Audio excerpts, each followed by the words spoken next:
We are on our 25th day of MCO, and I hope everyone is still hanging on well at home.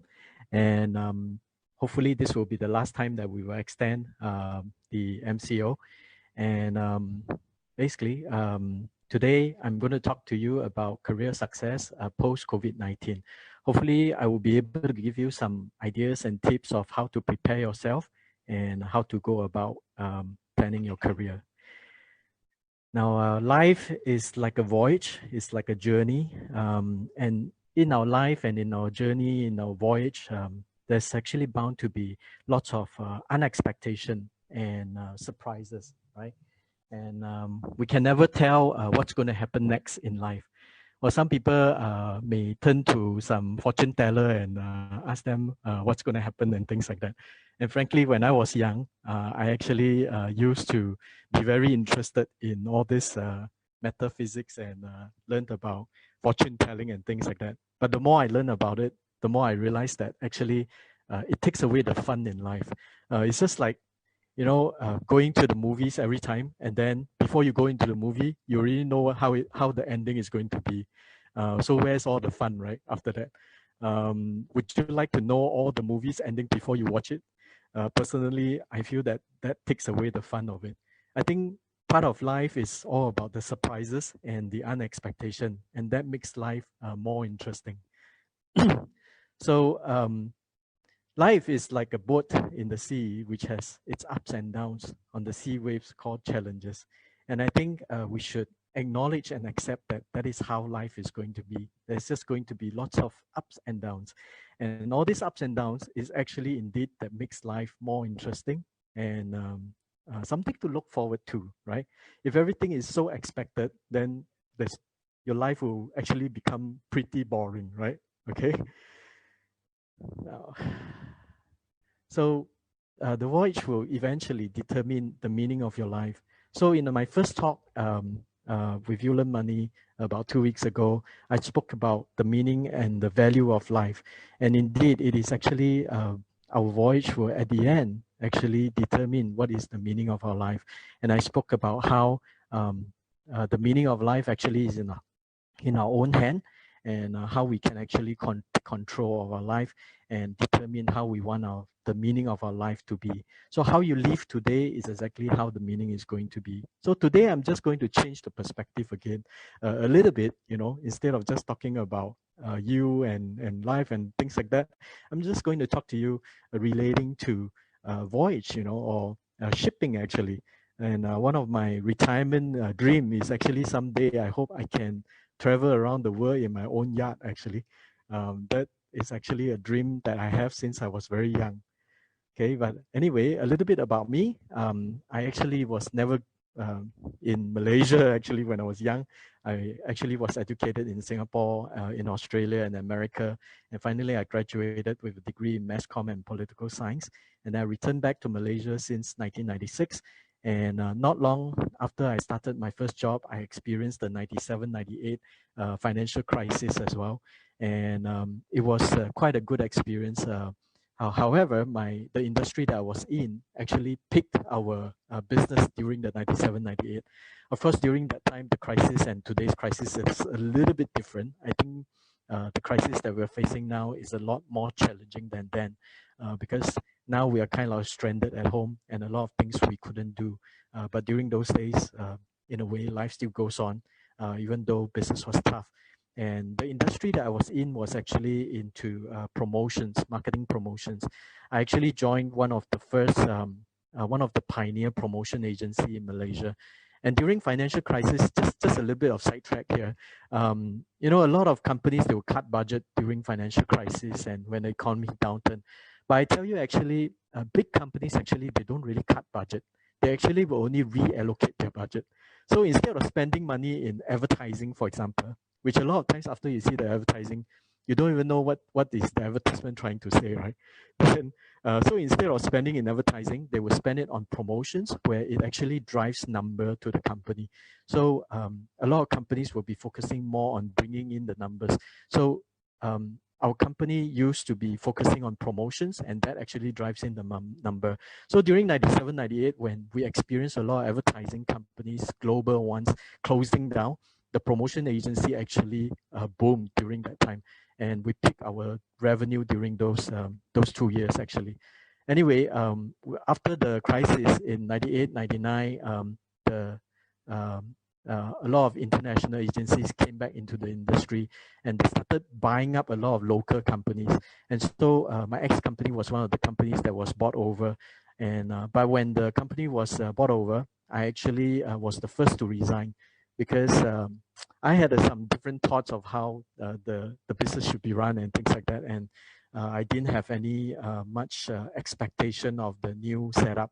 So actually I left, and I ended up accidentally started my first company in year 2000, which was also a promotion agency. And then the rest of it is actually very much kind of history already. But I just want to tell you that I went through the first company that I had actually did very, very well. I ran it for about 10 years, and I made millions from that business. And I want to share this with you because I was doing something that I was very, very passionate with. And I think you hear a lot of times, especially young people, as in like, should you be actually doing something that you're very passionate about, or should you be actually be, you know, or rather a lot of people are being encouraged, you know, to do something that you're very passionate about.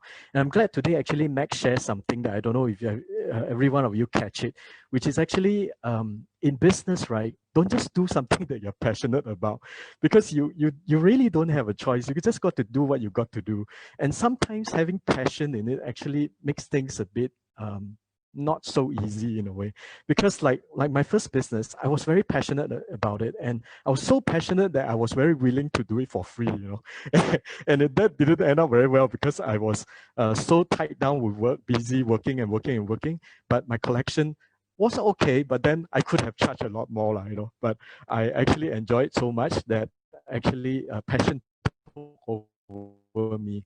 And sometimes when passion took over, we drain ourselves even faster. We become even faster to get burnout, because we no longer, after a while, know, you know, why am I doing this? You know, I became so burnout with the business. And so actually after 10 years of running it, I was so burnout that I actually gave the business away. Yes, you heard me right. I gave it away. I didn't sell it. Because in the service industry, honestly, it's tough to sell, because usually if you sell it, you become part of the package. So why would I want to degrade myself, demote myself from an employer to become an employee, right? So I couldn't hold on to it anymore, and so I actually gave it away. Do I regret it? Honestly, I felt that I don't regret it, but then I felt that I could have handled it better though. I've learned from the experience, and I've moved on. So ever since from then, I moved on to a lot of other businesses. I was actually a professional trainer and consultant. I used to do a lot of trainings, but if it is not because of Amy, I wouldn't be talking here actually. I haven't been making any public speaking for the last 5 years, very, very little. Only through friends, really close friends, I would actually do talks like this. And it is quite a challenge for me, but then to actually dig out my own information and to do this again. But I think I'm someone who always likes to challenge myself also of my own comfort zone, and I don't like to be too comfortable. So maybe not doing it for 5 years, maybe it's about time for me to restart myself, I thought. So I would always say yes to anybody who invite me to talk. Okay, and then I actually ventured into a lot of other businesses and published a few books of my own. And very fortunately, my last 2 books, I won the Golden Pen Award in 2018. It was quite a surprising thing, because I didn't really participate in the award, and it was actually my co-author who actually submitted, and very fortunately we won it. This book, unfortunately, is no longer available in all the bookstores.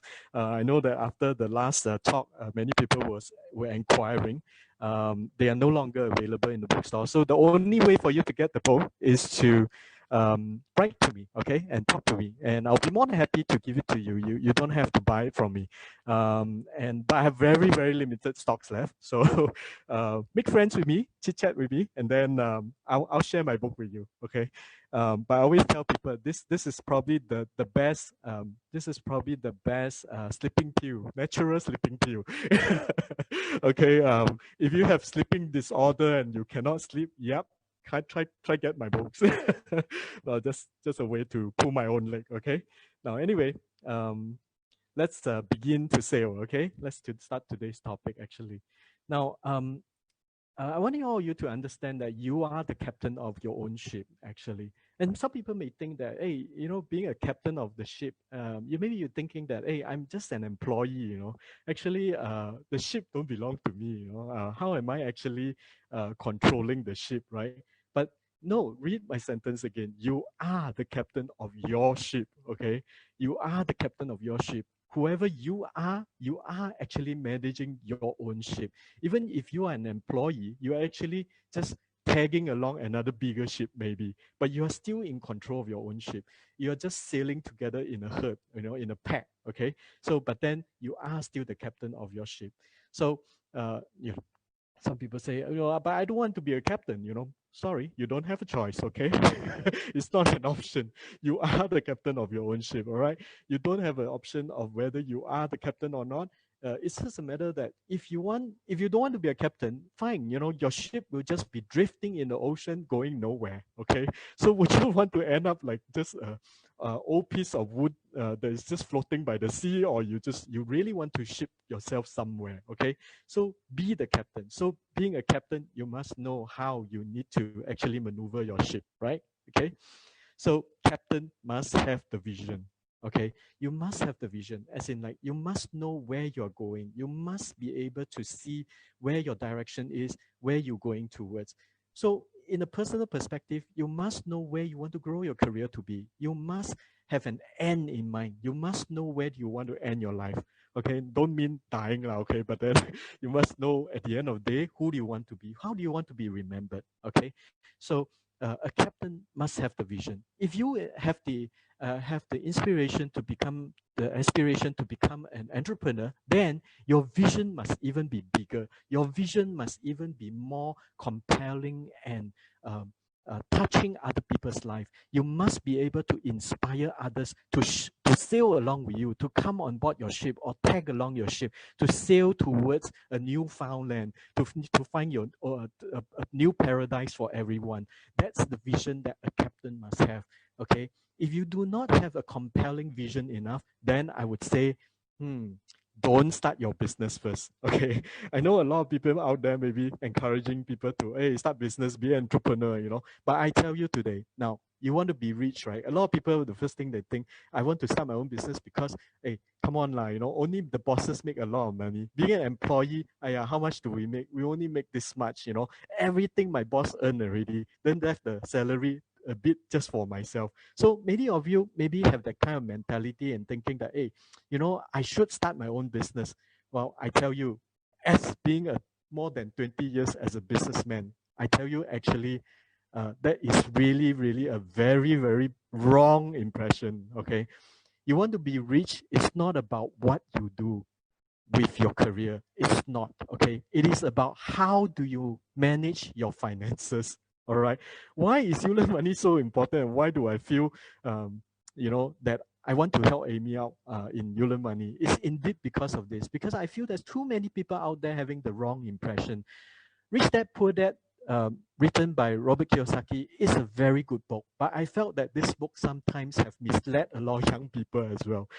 Because too fast they jump into being a business owner, too fast they jump into being an investor without the proper knowledge, without the proper understanding of how to manage their own finances. Now, you may make a lot of money, but if you do not know how to manage it, you will forever continue to work very hard to earn more money. Trust me, okay?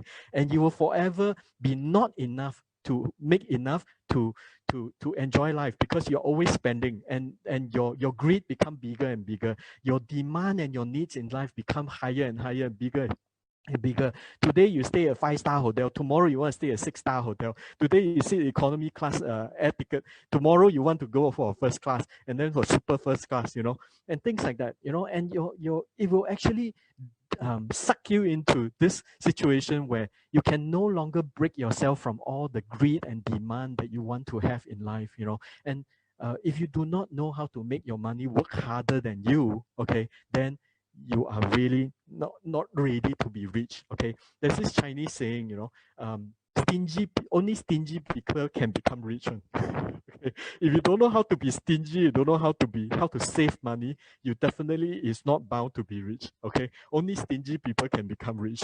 So you must learn how to save your money and know how to make use of the money that you make, or else no matter how much you make, it's not going to be enough. Okay, so you need to plot your voyage. Okay, and like I said before, you need to plan your career. Whether you are starting a business or whether you are as an employee, you must plan it out. How you're going to make your money and how you're going to increase your value in work, or being a company. Then how do you increase the value of your business? How do you provide more services? You always want to under promise and over deliver. Whether you are an employer or employee, whether you are a boss or whether you are an employee, you want to under promise and over deliver. You always do more than what you can pay for. Okay, if today your boss is paying you $3,000 is not what you are worth. You are worth 4,000, so you must do more than 3,000. Okay, 3,000 is what you're expected to do, but you want an increment, right? You want to improve your life, right? You want to add your value, right? You got to do 4,000. So if you are working, okay, I have one very, very important advice to all of you. Accept it. You will forever, okay, in your whole life, forever be underpaid and overworked. Okay, this is a very sad truth, but we all will always be underpaid and overworked. Because if someday, if you feel that you are overpaid and underworked, that means you don't deserve what you're getting. Okay, you don't deserve what you're paying, meaning it's time to do pay cut on you. All right. Now, even as an employer, as a boss, same thing. I always must try to over deliver to my clients, and my so that my clients will become happy with me and continue to support me or even buy more things from me. That's the only way for us to increase our value. So accept it. You must be overworked and underpaid. All right. So stop complaining. Let's move on. Okay. Now, how do you plan to take your voyage? Now, there are two ways. Okay. One is very determined. Okay. When I look at this picture, you know who I think of? I think of Amy. I can see Nadra smiling already. Amy is this determined person, Every time when she has something in her hand, wow, she will be like charging and charging. So a lot of people are like her also, very, very motivated. And when you have something to do, you have a goal very clear, you set your smart goal and then you're charging and charging, every time you're pushing on the time and you stay focused, nothing is going to distract you, okay? Nothing is going to distract you. You're just going to stay focused until you reach the destiny, right? That's the determined kind of person, okay? Another type is very chill person, okay? And when I look at this picture, I think of myself. Enjoying and chill, Hey, no problem, no issue, and taking things at my own pace, and I like to take things slow. Now, which is you? Now, which is better? No, actually, there's no right or wrong here, okay? But I want to tell you something. Actually, the right thing, in my opinion, okay, this is what I suggest you to be. You need to have a bit of both, okay? Um, being too chill won't bring you anywhere as well. Being overdetermined, I will tell you a scenario why I say being overdetermined is not good. Okay, this is the first time Amy hearing me saying this as well. Anyway, so imagine if today you set a plan. Okay, you want to sail from here to Singapore. Okay, let's not say sailing because it's a bit far fetched for everyone. Let's say we're planning to drive down to Singapore. Okay, so you chart your plot and then you know that okay, I'm going to start driving at 6 o'clock and I'm going to drive south, right? Head towards North South Highway, and then I will pass by Seremban, I'll pass by Malacca, and then I'll pass by Kluang, and then finally I'll reach Johor Bahru, right? And then I just need to cross the causeway, it will be Singapore. So Amy will be, okay, 6 o'clock, I start my journey. 4 hours, okay. 10 o'clock, I must reach Singapore. Okay, focus, drive. Okay, that's Amy. All right. Now, And for me, I would drive and then, oh, Seramban. Oh, okay, wait. Let's stop. Let's go in and then let's have a Seramban siu bao. Okay, it's siu bao. Okay, then let's drive. Okay, then we about an hour later we reach Malacca. Oh, let's wait. Let's go to Malacca Jonker Street. Let's go walk a bit. Take selfie. Nice. Okay, then post on Facebook. Okay, enjoy a bit. Then we move on, right?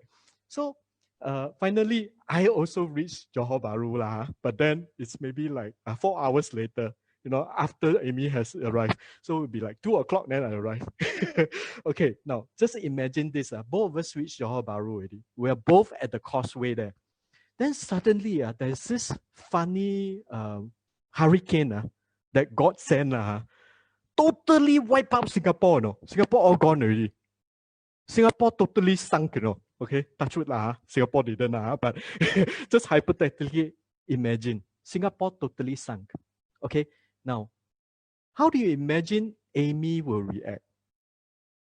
Amy will probably Amy will be totally devastated. Oh my God, I focused so hard on this for 4 hours. I focus. I woke up at 5 o'clock and make sure that my car is all packed and everything is all ready. And I didn't even stop for my siu bao, and didn't even stop at Malacca for my selfie, and was so focused. And then I reached Johor Bahru, just the causeway, and then Singapore sunk. Life may become totally devastating and meaningless right now to a certain degree because she put all her effort trying to make it happen. But Roger, reaching there, probably Roger will say, oh, cool. Now we can continue to move on to Jakarta. Oh, Singapore sunk, no problem. Let's take a ship now and continue to go to Jakarta. Now, this is just a hypothetical example. Not saying that Amy will really be like that and I'll be definitely like that. But all I want to say is, life is actually, the journey is actually not just about the end result. It's not just about the destination, but it's very much about the journey that you take along the way. Because just remember this, it is the journey that determines the meaning of your life. It is not the result that determines the meaning of your life. Okay, it is not the result. It is the journey. All right. So how do you want to take this journey? It's very, very important. Okay. Now, again, I'm not saying which is better, but I think it is very important that we must at the same time enjoy the journey. Okay. Now, because in life, we don't control a lot of things. The only thing that we can control is ourselves, our own act. Okay.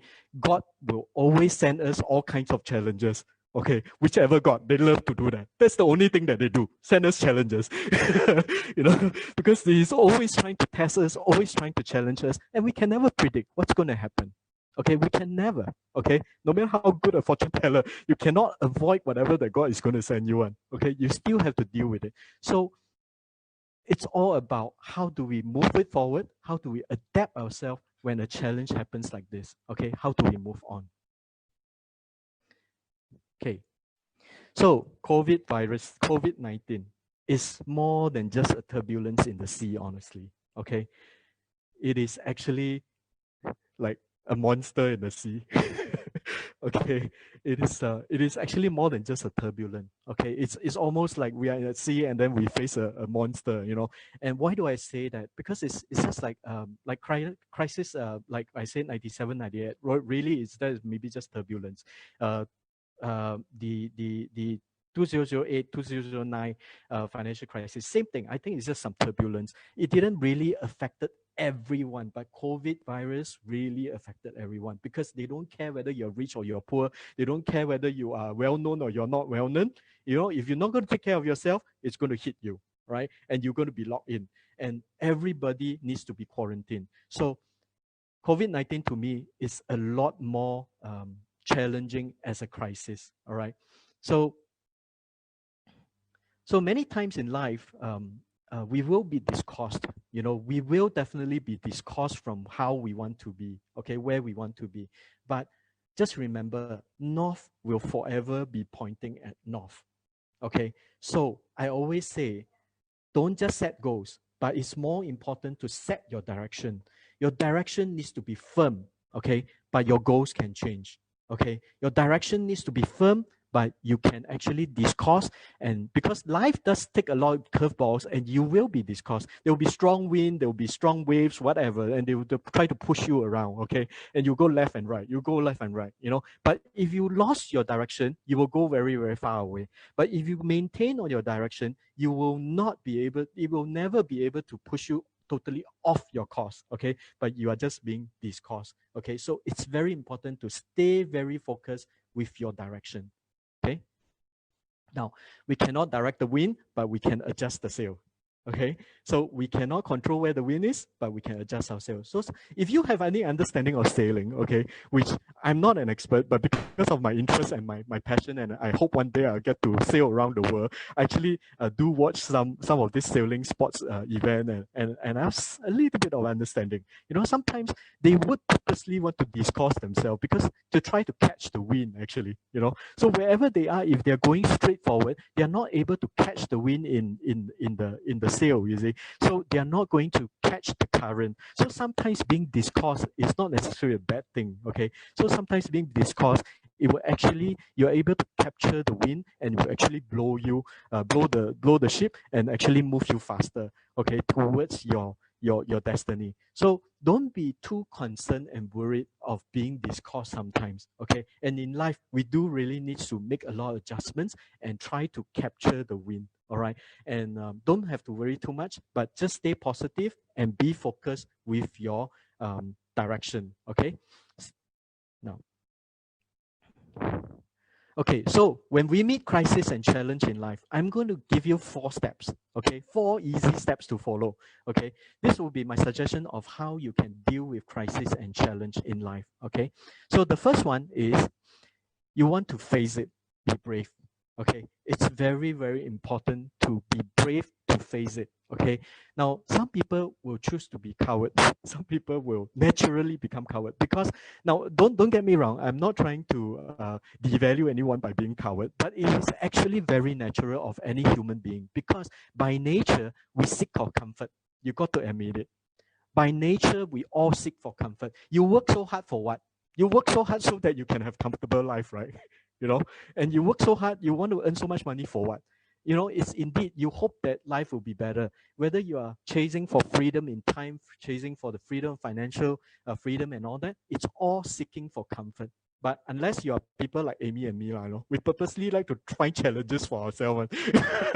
So we are never in a comfort zone in a way, But at the same time, it's actually something that, especially entrepreneurs, and even as an employee, I urge all of you to always challenge yourself to seek for the discomfort in life, actually, because by nature, we will naturally go to the comfort side one, naturally. So you must be able to be mindful about this and always control yourself, and every time when you feel too comfortable, try learn something new, And I actually picked up playing piano, okay, playing keyboard, learning by ear just a few years back, and it helped me a lot. And I'm a tone deaf person, I'm not good with music, but then it actually challenged my mind, and I become a much better listener after that.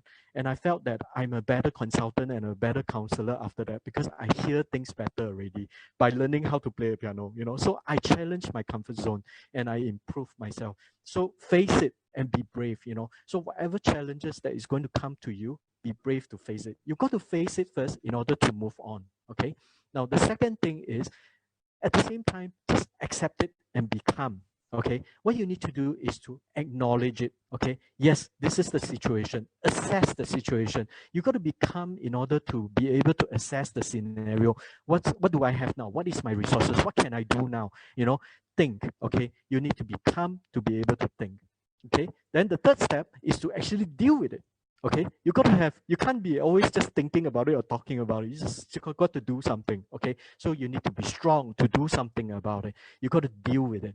Okay, now doing means everything to me. Okay, it's all about the action. It's all about getting things done. Okay, and sometimes by not doing anything, things will remain the same. Like I said already, you can't control anything but only yourself. So if you choose not to do anything, then you will continue to be bitten by the wave, bitten by the tide, right? You will forever be blown, by the strong wind and all that. You want to be floating around, fine, but you can be strong to do something about it. Set your sail the other direction to capture the wind, to push you further, push you stronger. Okay, so that's what you should be doing. And lastly, okay, you need to learn how to let it go as well. Be sensible, because after you have done all three things earlier, the last thing that you must do is to let it go. Why? Because whatever that you cannot do, you must let go also. Whatever that you can do, you should not be indulging over it and stay there as well. You got to move on. Okay, because life is always changing. There will always be a new challenge, and whatever that brought you here today, I trust me, it's not going to take you any further. Okay, you've got to just continue to work on yourself. Okay, whatever your past successes is, just whatever that is in your past successes. It's not a guarantee that you'll be successful for the rest of your life. So you just got to keep going. You got to be sensible about this. Now, stop worrying about the future and stop being, whether it's sad or happy, about the past as well. It is the past memories that make us happy and sad. Okay, but it is the future that worries us. Do not live in the past, do not live in the future, but live in the present. Okay, it's the message that I want to bring you. Let it go and relax and deal with the current situation. Face it. Okay, accept it, and then do something about it. Don't just hang around and wait for it to be over. You never know how long MCO is going to be. Okay, I don't know how many of you were devastated when, like yesterday, PM say around another 2 weeks. Or would you be surprised if, let's say, another 2 weeks later, what happened if PM is going to say that, sorry guys, we got to extend for another 2 weeks? Can you imagine how are you going to react? Are you prepared for that? Okay, so you got to be prepared for the worst to happen. I'm not asking you to over worry, but then we need to be prepared about it. Okay, when it comes, we should accept it, face it, and do something about it. Okay, so don't just sit around at home, do nothing. Okay, improve your immunity, come to more webinars, learn more stuff, and see what can you do. Being online, there's tons of businesses, there's tons of things going that's happening online that you can do. You don't have to stop there. All right, so accept it, like it or not, you are the captain of your career as well. Okay, so that is the message I want to bring to you today, and that's also the end of my message. So may all of you be happy and have an adventurous journey together. My contact is there, so you can feel free to message me or email to me. Thank you very much.